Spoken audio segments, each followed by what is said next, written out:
ونصلي ونسلم على رسوله الكريم أما بعد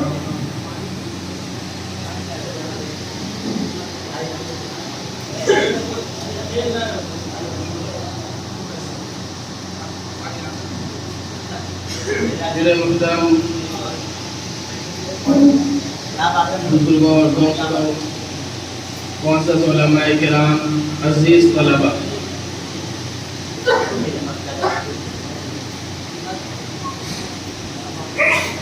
آج 15 اگست ہے۔ ہمارا ملک آزاد ہوا تھا 1947۔ 15 اگست کے دن ہمارا ملک انگریزوں کی غلامی سے آزاد ہو گیا تھا، اور سال میں 2 دن پورے ملک کے سبھی حضرات، سبھی لوگ، ہندو، مسلم، سکھ، عیسائی، سال میں 2 دن خوشی کے طور پر مناتے ہیں کہ اس دن ہمارا ملک انگریزوں کی غلامی سے آزاد ہو گیا تھا۔ ان 2 دنوں میں سے ایک دن 15 اگست ہے اور ایک دن 26 جنوری ہے۔ 15 اگست کو ہمارا ملک آزاد ہو گیا تھا انگریزوں کی غلامی سے، اور 26 جنوری کے دن ہمارے ملک کا قانون لاگو ہوا تھا کہ یہ ملک کس قانون کے تحت چلے گا۔ وہ قانون جو نافذ کیا گیا تھا، وہ قانون جو بنا تھا اور قانون کو جو لاگو کیا گیا تھا، نافذ ہوا تھا اس ملک کو چلانے کے لیے،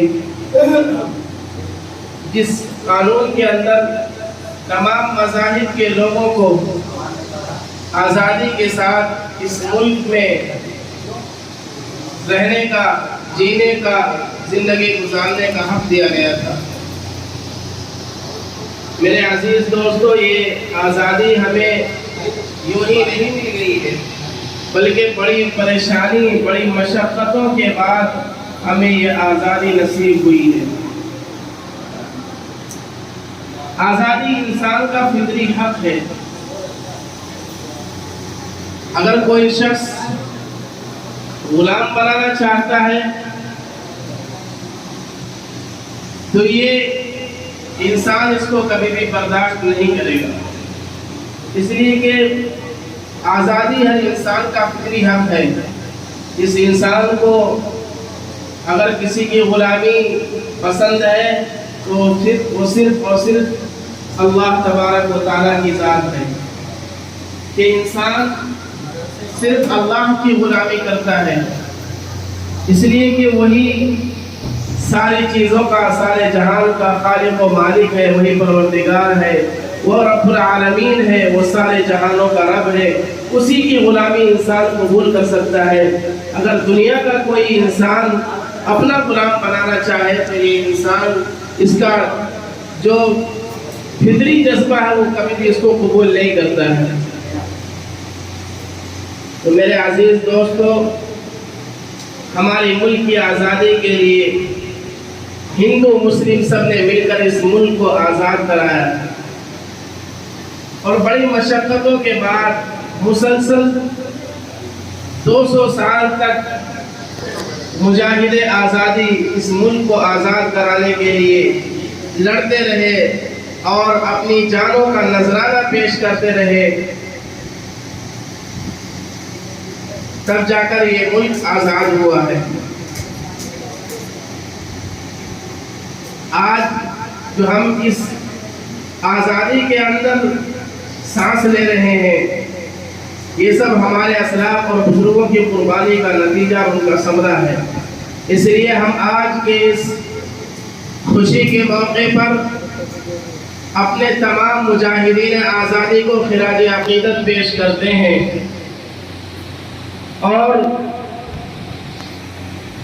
خراج تحسین پیش کرتے ہیں جنہوں نے اس ملک کی آزادی کے لیے اپنی جانوں کا نذرانہ پیش کیا، اپنے بچوں کو یتیم کر دیا۔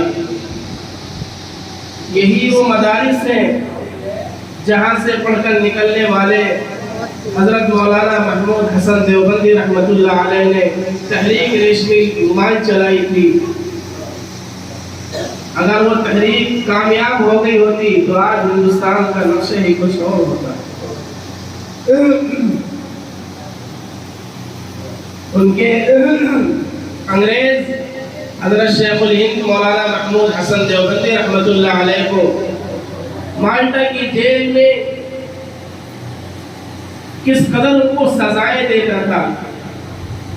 مولانا محمود حسن دیوبندی رحمۃ اللہ علیہ کو جب مالٹا کے جیل میں قید کیا گیا تو انگریز گرم گرم سلاخوں سے حضرت شیخ الہند کی کمر کو دابتا تھا اور کہتا تھا کہ محمود حسن انگریز کے حق میں فتویٰ دیتے.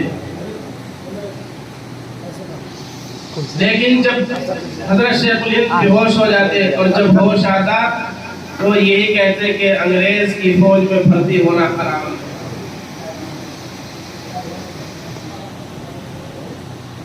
لیکن اس ملک کی آزادی کے لیے کبھی انہوں نے انگریزوں کے سامنے گردن نہیں جھکائی.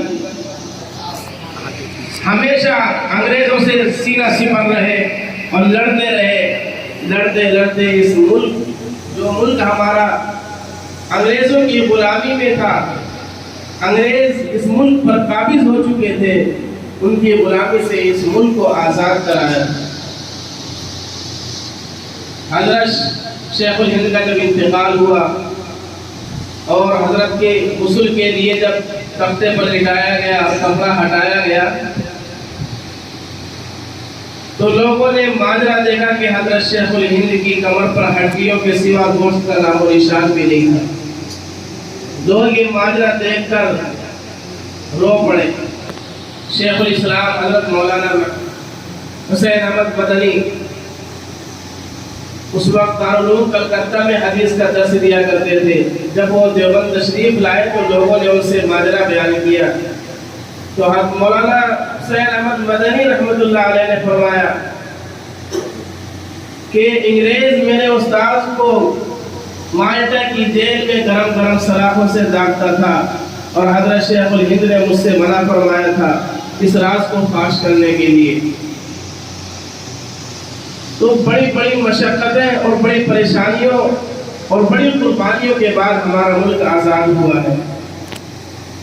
میرے بھائیوں، اس لیے آج کے اس خوشی کے موقع پر ہم ان تمام لوگوں کو، تمام دیش کے مہان لوگوں کو خراج عقیدت پیش کرتے ہیں، خراج تحسین پیش کرتے ہیں جنہوں نے اس ملک کی آزادی کے لیے اپنے خون کا پروانہ، اپنی جان کا نذرانہ پیش کیا ہے اور اس ملک کو انگریزوں کی غلامی سے نجات دلایا ہے. اللہ ہم سب کو اپنے اسلاف اور بزرگان دین کی قربانیوں کو یاد رکھنے کی توفیق مرحمت فرمائے. وآخر دعوانا الحمدللہ رب العالمین.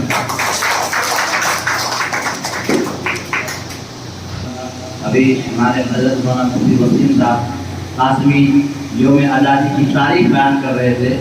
میں حضرت مولانا مفتی وسیم صاحب قاسمی کا تہہ دل سے شکریہ ادا کرتا ہوں. اب میں ان کے بعد